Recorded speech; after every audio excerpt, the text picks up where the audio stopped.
ياخذ له طعاما من عند العرب اللي هو عندهم ويكمل طريقه. انطلق حاجب بن زرارة والعرب كلها تشاهده وهو في رحلته التاريخية، ثم مر بالقبيلة الأولى فأكرموه بناء على المعروف السابق حتى وإن كان بينه وبينهم عداوة، ومر على القبائل العربية قبيلة تلو أخرى وكان كل منهم يكرمه بناء على معارفه اللي كانت سابقة منه حتى وإن كانوا أعداء له. ثم أتى عند ابن الطويلة التيمي، ولما جاء عنده على الساعة 3 الفجر ونوخ بعيره وأسقى بعيره وعبى زربته وأصبح عليها الصبح، سأل: أنت يا ابن الطويلة التيمي؟ قال: من عند البير؟ قالوا: عندها حاجب بن زرارة عدوك، الرجل الذي بينك وبينه كذا وكذا.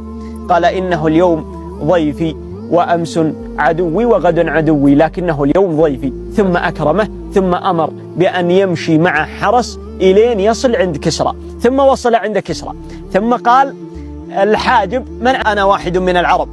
فدخل الحاجب إلى كسرى فقال كسرى: اسأله هل هو سيد العرب؟ فعاد إلى حاجب بن زرارة ثم قال: هل أنت سيد العرب؟ قال: لا والله ما نبي سيد العرب.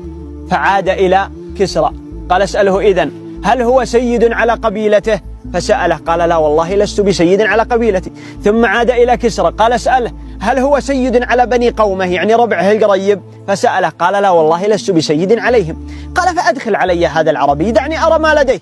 فدخل، ويوم دخل عنده فقال: من أنت؟ قال: أنا سيد العرب. قال: ويحك، أكنت تكذب علينا قبل قليل؟